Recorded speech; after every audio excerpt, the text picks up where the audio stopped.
출애굽기 9장 13절입니다. 13절부터 마지막 절까지 일곱 번째 재앙 우박재앙입니다. 이 우박재앙의 목표는 농경의 신 오시리스를 향한 것이다라고 할 수가 있겠죠. 이 농경의 신 오시리스는 곡물과 곡물과 풍요로운 이 풍산의 여인이다, 뭐 이렇게 되어 있어요. 이 어리석은 우상일 뿐이다 하는 것을 보여주는 것이 10대 재앙의 목표 중에 하나다 하는 것을 이미 말씀드렸는데요. 이제 이것을 보여주는데 먼저 13절에 이렇게 시작을 합니다. 여호와께서 모세에게 아침 일찍 일어나 바로 앞에 서서 그에게 이렇게 말을 해라. 그리고 또 우리가 지난번에 어제도 봤던 그 히브리 사람의 하나님 여호와를 또 이야기를 해요. 내 백성을 보내라, 나를 섬기. 요 세 가지, 히브리 사람의 하나님, 내 백성, 그 다음에 여호와를 섬길 것이다, 예배. 이 세 가지는 굉장히 중요한 표현입니다. 이 10대 재앙에서 반복적으로 나오죠. 어떤 글이든지 반복되는 표현이 있으면 그건 중요한 겁니다. 그래서 이건 이제 다시 또 자세히 설명은 않겠습니다. 어제도 했고 뭐 며칠 전에도 했으니까 히브리인의 하나님, 내 백성을 보내라, 예배할 것이다 하는 그러면서 14절에 내가 이번에는 모든 재앙을 너와 내 신하와 내 백성에게 내려. 이번에는 전과 좀 다르다, 이런 이야기를 지금 하고 있죠. 그래서 뭐를 하려고, 그 목적을 온 천하에 나와 같은 자가 없음을 내가 알게 하리라. 그러니까 온 천하 온 세상에 하나님 같은 분이 없다. 그것을 세상이 알고 바로가 알고 이것이 이제 이 우박재앙의 목적 중에 하나다 하는 거죠. 이 말을 간단히 말하면 너희가 섬기는 수많은 신들이 있지만 참된 신, 유일하신 신은 하나님 여호와밖에 없다. 이거를 알려주려고 한다 하는 거죠. 이 10대 재앙이라고 하는 기적의 목적이에요. 세상이 알게 하려고. 그러니까 우리가 믿는, 저와 여러분이 믿고 있는 하나님만이 유일 참된 신이다. 이거를 누구를 통해서 드러내는 거죠? 여기서는 모세를 통해서 하나님이 역사하시는 것처럼 지금은 저와 여러분을 통해서 역사하는 겁니다. 역사하는 방법은 여러 가지죠. 10대 재앙으로 하는 경우도 있고, 우리가 잘 알고 있는 또 하나의 이 구약의 사건은 그 다니엘의 세 친구처럼 그리 아니하실지라도 하면서 신앙 고백을 하는 것으로 하나님만이 유일한 하나님이다 하는 것을 증명하고 드러낼 수도 있고, 방법은 다양합니다. 그러나 일단 믿는 자들을 통해서 안 믿는 세상을 향해 하나님의 유일한 참된 신이심을 드러내고 증거하기를 하나님이 원하고 계신다, 이렇게 말을 할 수가 있겠죠. 그러면서 15절을 보면은 내가 돌림병으로 너와 내 백성을 쳤더라면 네가 죽었을 텐데. 그러니까 여기서도 하나님의 자비가 드러나죠. 하나님이 그렇게 하시지 않았다 하는 거예요. 그러면서 16절에 내가 너를 세웠음은, 너를 죽이려고 한 것이 아니라 내가 너를 세웠다, 이렇게. 이게 참 중요한 표현이죠. 나의 능력을 내게 보이고 내 이름을 온 천하에 전파. 내 이름을 온 천하에 전파되게 하는 하나님을 증거하는 것이 목적 중에 하나인데, 근데 여기서 뭐가 중요하냐면 이 안 믿는 세상의 왕인데, 애굽의 왕이잖아요. 그런데 그 안 믿는 세상의 왕인 애굽의 왕 바로를 세우신 분이 하나님이다라고 말을 한다는 것이 이게 굉장히 중요한 표현이에요. 세상의 왕들은 자기의 무슨 혈통, 피가, 우리나라의 그 신라 같으면은 뭐 진골, 성골 이런 거 하잖아요.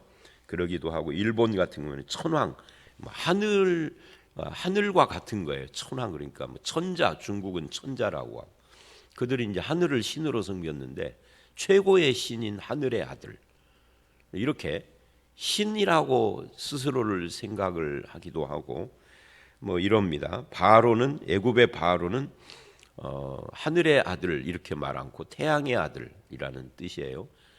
태양이 그들의 최고 신이었으니까. 근데 그런 식으로 자기를 표현을 하는데 이게 다 거짓말인 거죠. 백성들을 속이고 효과적으로 통치를 하고 권위를 내세우기 위하여서 거짓을 지어서 하는 거예요. 자기 자신들은 알죠. 내가 신이 아니고 신의 아들도 아닌 걸 알죠. 우리나라는 뭐라고 그러죠? 우리나라는 단군. 이 단군이 하늘님의 아들이잖아요. 그거 아주 거짓말이죠. 아주 흉악한 거짓말이죠. 세계적 사기를 치는 거죠. 그런데 하나님은 이렇게 말을 해요. 내가 너를 세웠다. 하나님을 믿고 안 믿고 상관없는 거예요. 하나님을 안 믿는 자도 하나님이 세웠다 이렇게 말을 해요. 그런 이제 자기를 나를 창조하시고 나를 세우신 분이 하나님입니다.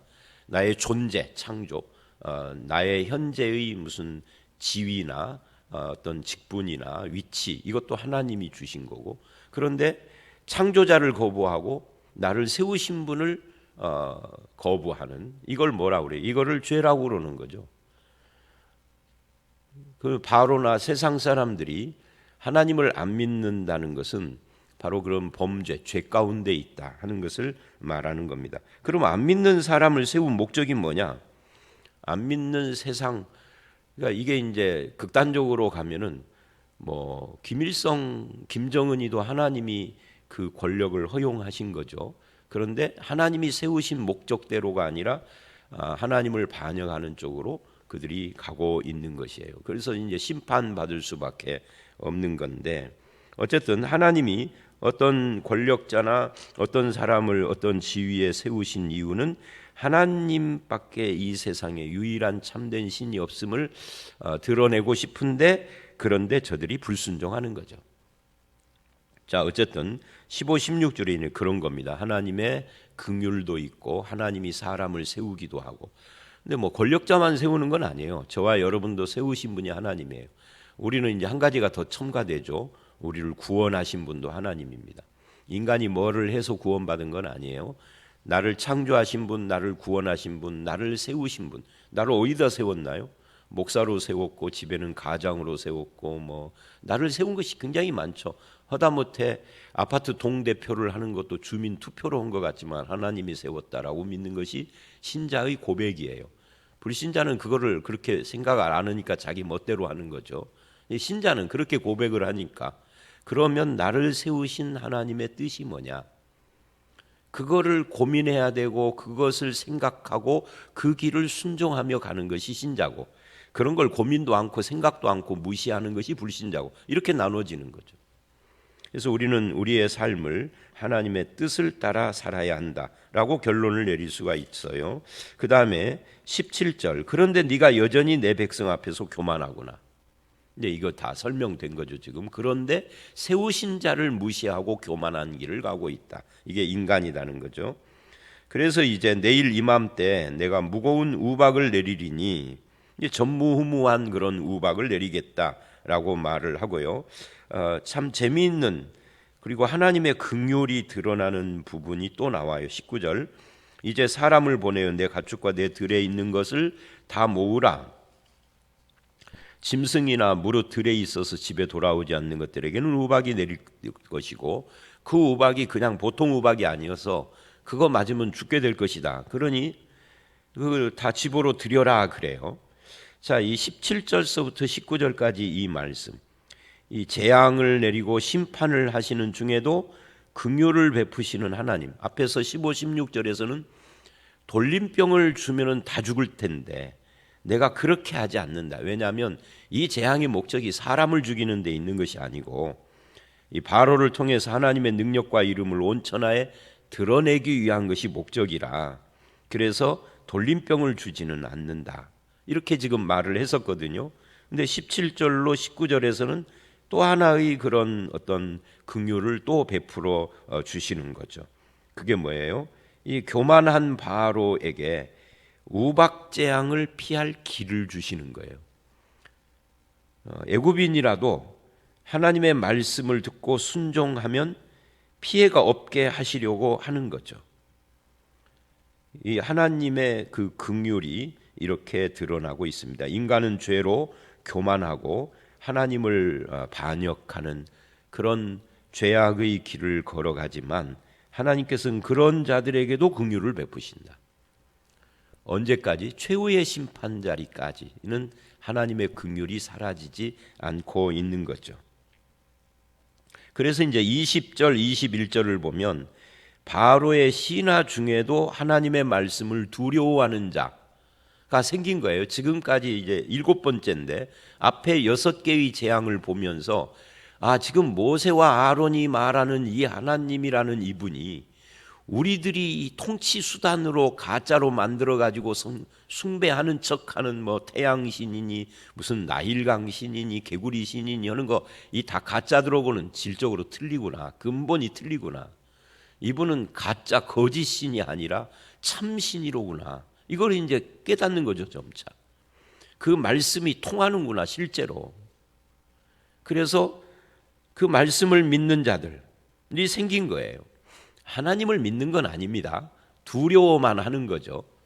어쨌든 그렇게 해서 이제 우박재앙이 내린다니까 자기 가축과 종들을 다 집으로 불러들여서 피한 겁니다. 그러나 21절 말씀을 마음에 두지 않는 사람들은 여전히 교만하고 부정적인 사람들은 그대로 두는 겁니다. 그래서 다 피해를 보는 거죠. 그러니까 안 믿는 사람이라 할지라도 하나님이 긍휼을 베풀어 주시고 하나님의 말씀을 두려워하는 사람들은 그 하나님의 긍휼로 말미암아 생명이 구함을 받는 것입니다. 이 말씀을 인정하는 자와 무시하는 자로 지금 나누어지고 있죠. 여기서부터 서서히 이스라엘 외에도 많은 애굽 사람들과 나중에 보게 될 그 중다한 잡족들이 이스라엘과 함께 출애굽에 동참하는 준비를 시키고 계시는 거죠. 그들 중에는 갈렙도 있는 거예요. 믿음의 사람. 그러니까 지금 하나님이 이렇게 10개의 재앙을 순차적으로 내리는 데는 이런 목적들도 있다니. 애굽인들 중에서도 하나님을 두려워하고 말씀을 신뢰하는 사람들이 생기기 시작하는 거예요. 그러니 뭐 여기 성경에 다 기록은 안 됐지만 이제 12장, 13장 이 뒤에 가서 보면은 중다한 잡족 이러거든요. 중다한 잡족. 이스라엘 이외에 많은 민족들이 애굽이 크니까 거기에 와서 살고 있는 소수 민족들이 있는데 그들이 중다한 그러니까 도대체 얼마인지는 모르겠어요. 이스라엘 순수한 이스라엘만 한다면 남자 장정만 60이니까 60만 뭐 남녀 포함하고 아이들 포함하고 어쩌고 하면은 200만은 될 텐데 거기에 중다한 잡족이니까 이게 220만인지 250만일지 300만일지 알 수가 없는 많은 사람들이 이 구원의 대열에 혜택을 받고 동참을 하게 되는 그것이 이제 10대 재앙이 계속되는 중에 그런 일들이 일어나고 있어요. 심지어 바로의 신하 중에서도 이들이 출애굽은 안 했지만 하나님을 두려워하기 시작을 하고 있는 거죠. 이게 10대 재앙의 목적입니다. 그러니까 이제 구약 성경, 구약 시대부터 이미 구원이라는 것은 혈통, 민족, 출신 이런 걸 뛰어넘어 제한 없이 구원이 이루어지고 있는 거죠. 신약에서만 그러는 것이 아니라 신약에서는 그게 이제 분명해진 거고 구약에서도 이미 그래서 하나님의 구원은 이스라엘 민족의 전유물이 아닙니다. 왜 그러느냐면 이스라엘 민족의 원조인 그 조상인 아브라함을 부르실 때 아브라함을 부르시는 이유가 온 세상 모든 민족이 너를 인하여 복을 받게 하려고 하는 것이에요. 그러니까 이스라엘이 복 받게 하려고 하는 것이 아니라 이스라엘 플러스 온 세상 모든 민족인 겁니다. 그러니까 하나님의 구원은 이미 아브라함 시대부터 온 세상을 향한 거예요. 그런데 그거를 이스라엘이 축소시킨 거죠. 우리만. 이게 이제 악한 선민 사상이에요.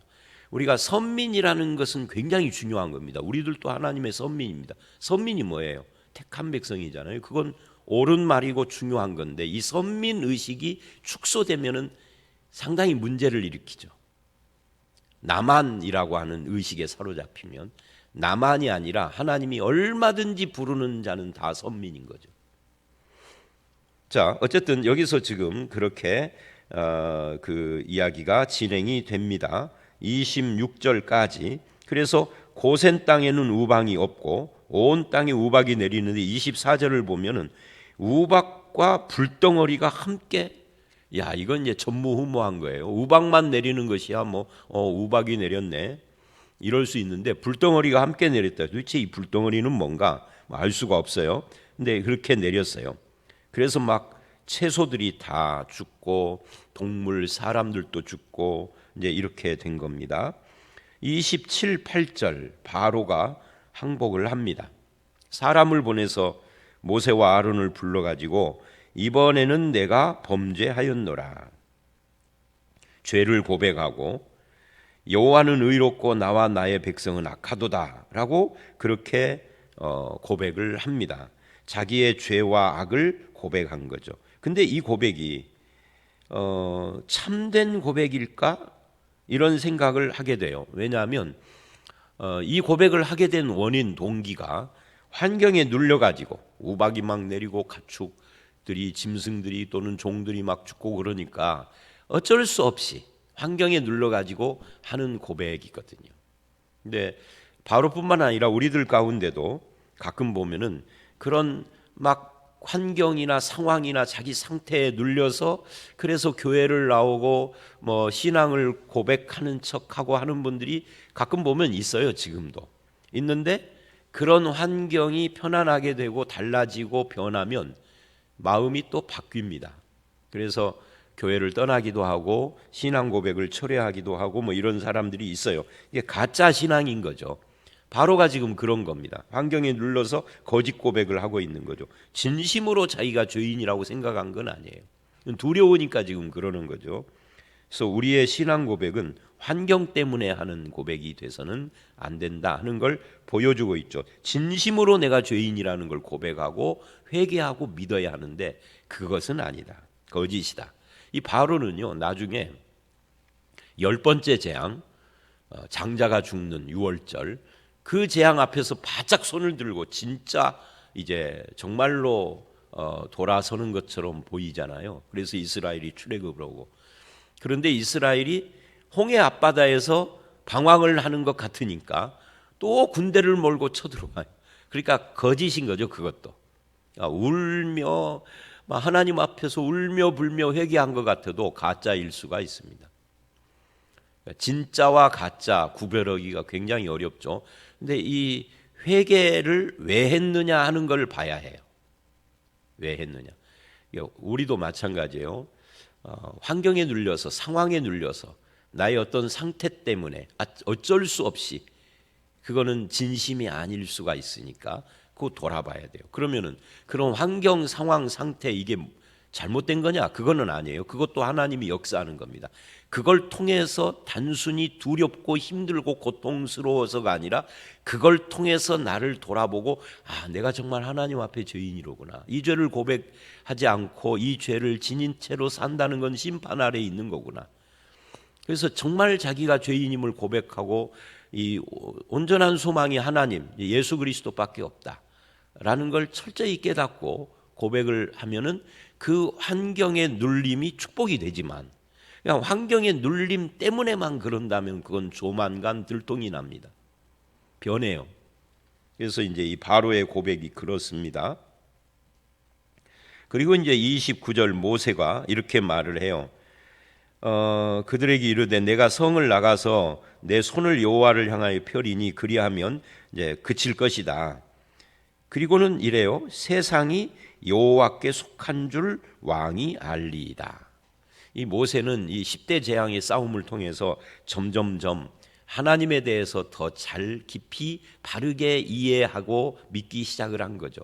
하나님이 이스라엘만의 하나님이 아니구나. 나만의 하나님이 아니라 온 세상을 통치하시는 분이구나. 이 바로가 꼼짝 못하는 걸 보면서 이 바로를 세우신 분도 하나님, 패하시는 분도 하나님, 한 나라와 민족 국가를 세우는 분도 하나님, 신앙과 상관없이 패하는 분도 하나님, 이걸 이제 알기 시작한 거죠. 유일하신 하나님. 그러면서 인간을 또한 아는 거예요. 그러나 왕과 왕의 신하들이 하나님을 아직도 두려워하지 않고 지금 환경에 눌려서 어쩔 수 없이 이렇게 고백하는 거 내가 압니다. 이래요. 그러니까 하나님을 바르게 알면 인간이 보이고요, 인간을 알면 하나님이 보여요. 그죠? 그래서 모세가 이게 이 모세 자신이 변하고 있음을 지금 보여주는 겁니다. 이것도 10대 재앙이 내리는 목적 중에 하나죠. 모세를 바꾸고 이스라엘 백성들의 마음을 바꾸고 하는 이런 것들, 그리고 그들을 통해서 또한 세상을 알고 세상 사람들을 알게 하는 것도 이게 목적 중에 하나예요.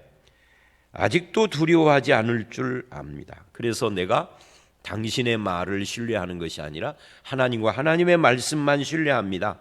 세상의 반응에 따라서 일비하는 것이 아니라 나는 하나님만을 바라봅니다. 이런 고백이 여기에 있는 거죠. 당신이 지금 거짓말, 상황 따라 거짓말하는데 나는 하나님을 믿습니다. 이런 말이에요. 이게 모세가 하나님 앞에서 또 바로 앞에서 지금 변하기 시작을 해요. 그리고 이제 31, 2, 3절 쭉 지나서 이제 34, 5절에 마무리를 합니다. 바로가 상황이 변하자 다시 원위치로 갑니다. 다시 범죄하고 마음이 완악해집니다. 그래서 그친 것을 보고 다시 범죄하여 마음을 완악하게 하니 그와 그의 신하들도 똑같았더라. 그러니까 죄를 고백하고 회개한 것 같았어도 다시 죄를 짓고 과거로 돌아갈 수 있음을 바로가 보여줘요. 거짓 회개인 거죠. 이 회개는요, 반드시 회개에 합당한 열매가 함께 수반해야 돼요. 그게 보여야 하는 거죠. 회개에 합당한 열매가 뭐냐? 삶의 변화예요. 삶의 변화. 그러면 삶의 변화는 어디서 오느냐? 이걸 이제 깊이 들어가면 성령께서 역사하신다. 이게 이제 신학적인 대답이고요. 이제 또 다른 측면으로 들어가면 이게 겉으로 드러난 행동의 변화만 있으면 안 돼요. 성경 공부 때 이런 이야기가 나오는데 이 행동의 변화만 일으킨 것을 우리는 회개라고 착각을 해요. 행동의 변화 중에 대표적인 것이 그런 거죠. 술, 담배 끊고 교회에 나오고 뭐 이런 거, 헌금하고. 근데 그거 가지고는 참된 회개와 믿음의 열매인지 여부를 알 수 없습니다. 그 행동의 원인인 가치관이 바뀌어야 되고, 가치관의 가장 깊은 곳에 있는 이 세계관이 바뀌고, 이런 것들이 완전히 다 말하자면 이제 성경적 표현으로 하면 우리 속사람이 바뀌어야 하는 거죠. 겉으로 나타난 종교적 행위 한두 가지를 바꾸는 것 가지고는 알 수가 없는 거예요. 그것조차도 바꾸기가 어렵지만, 제가 어떤 분하고 한참 이야기를 하는데 제 앞에서 담배를 뻐끔뻐끔 피우면서 이야기를 하더라고요. 제가 얼핏 보기에 나이가 40대 중후반에서 50대 초반 뭐 이 사이쯤 돼 보여요. 뻐끔뻐끔 하면서 뭐 이야기 저 이야기. 근데 담배는 피지만 사람이 뭐 그렇게 악해 보이지는 않았어요. 그리고 이렇게 좀 하여튼 뭐 그랬습니다. 근데 한참 이야기를 하다 무슨 말을 하다가 제가 목사라고 그러니까 앉아 있다가 후닥닥 일어나더라고요. 후닥닥 목사님이세요? 그러면서 뭐라 그러냐면 나도 집사인데 이러더라고요. 그러니까 담배 끊는 것이라는 이 외형적 행동을 바꾸는 것도 쉽지는 않지만, 근데 그 사람은 참 그러면서 어느 교회 다니세요? 그랬더니 이러는 거예요. 우리 목사님 말하면 안 되는데. 그래서 안 물어봤어요. 그 다음에 외형적인 어떤 행동을 바꾸는 것만으로 회개했다, 하나님을 믿는 자가 됐다라고 말할 수 없어요. 그런 행동이 나오게 되는 가치관도 변하고 세계관도 변하고 속사람이 바꿔져야 합니다. 이거는 어떤 행동 하나를 바꿔서 되는 것이 아니라 성령님께서 내 속에 역사하셔야 하는 거죠. 바로는 지금 거짓 회개를 하고 상황이 바뀌자 다시 과거로 돌아갔습니다. 회개에 합당한 열매가 없는 겁니다. 거짓인 것이죠. 참된 회개를 했어도 넘어질 수는 있습니다. 그런데 그 넘어짐은 잠시인 거죠. 넘어졌다도 일어나고 다윗처럼 그렇게 죄를 범하고 실수할 수는 있습니다. 완벽한 자가 되는 건 아니에요. 완벽한 자가 되면 훗날 이야기인 거죠. 이거 이제 신학에서는 칭의 성화, 영화 이렇게 이야기를 하는데, 우리가 영화되지 않는 한 언제든지 실수는 할 수 있어요. 이런 실수한 사람은 금방 회개하죠. 다윗의 장점이 뭐예요? 죄 짓고 금방 지적당하니까 그 자리에서 금방 회개를 해요. 뻔뻔하지 않은 거죠. 그래서 우리는 겸손해야 합니다. 내 마음을 내가 믿을 수가 없어요. 그래서 오늘 말씀의 결론이 바로의 마음이 완악하여졌다로 결론을 내렸어요. 이 완악한 바로, 이거 정말 지겹도록 계속되잖아요. 10대 재앙이 계속되는 동안 계속 완악한 마음을 보여요. 자, 오늘 본문 여러 가지가 나왔습니다. 그 여러 가지 중에 히브리 사람의 하나님이라는 계속 반복되는 내용, 그리고 이 10대 재앙의 목적이 온 천하가 하나님을 알게 되는 것이 그 목적이었다는 것과, 이런 재앙을 내리면서도 하나님은 긍휼을 잃지 않는다. 돌림병을 주시지 않고 또 우박을 내리면서도 피할 길도 가르쳐주고 그러신다 하는 거. 그리고 바로와 그 신하들 중에도 이제 드디어 하나님을, 그 말씀을 두려워하는 자들이 생기기 시작을 했다. 그러나 여전히 마음에 안 두는 사람도 있었고요. 그리고 이스라엘을 구별한 거, 바로의 회개가 가짜였다. 참된 회개와 가짜 회개가 있다. 그 인간은 그걸 구분할 수가 없어요. 사람이, 목사가 볼 때 저 김 집사는 가짜야, 이 집사는 진짜고, 이럴 수 없습니다. 판단의 몫이 사람에게 있지 않습니다. 아무리 목사가 아니라 목사 하랍이라도 그거 할 수 있는 자격이 없어요. 하나님만 하시는 겁니다. 본인이 알죠. 그런데 내가 지금 상황을 모면하려고 믿고 있는지 아니면 진심인지, 그런 것을 알 수 있습니다. 그리고 바로같이 안 믿는 왕이라도 그를 창조하신 분이 하나님이고 그를 세우신 분이 하나님이다. 세우시기도 하고 패하시는 권한이 하나님께만 있다. 이런 것들을 우리가 알 수 있고, 이 모세는 하나님이 온 세상의 유일한 통치자라는 것을 이제 점점 깨달아가고, 그 앞에, 하나님 앞에 사람의 존재가 얼마나 악한지를 알아가고 있는 겁니다. 드디어 바로는 완악한 그런 반응을 했습니다.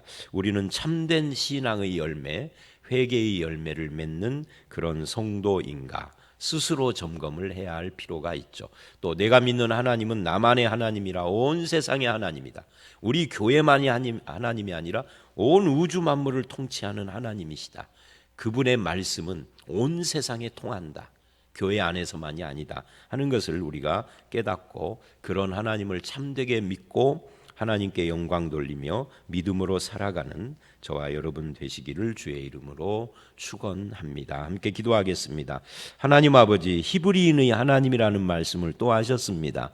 우리를 내 백성이라고 불러주시고 나의 하나님이 되어주심을 진심으로 감사를 드립니다. 이제는 하나님을 믿는 자로서 하나님과 하나님의 말씀 앞에 두려워하는 바로의 신하들처럼 우리도 하나님의 말씀의 확실함을 믿고, 그분이 교회 안에 갇혀 있는 분이 아니라 온 세상의 통치자요 우주 만물의 왕이심을 믿고 그분이 나의 아버지이신 것을 감사하는 삶을 살게 해 주시옵소서. 우리의 신앙이 상황에 몰려서 할 수 없이 고백하는 신앙이 아니라 진심으로 속사람으로부터 나오는 고백이 되게 하시고, 신앙의 열매, 회개의 열매가 내 삶 속에 맺혀지도록 주님 인도해 주시옵소서. 우리의 삶의 행동뿐만이 아니라 우리의 속에 있는 마음과 세계관과 가치관까지도 다 바꿔줘서 성경적이고 하나님 중심적인 그런 신앙으로 우리의 삶이 세워지도록 도와주시옵소서.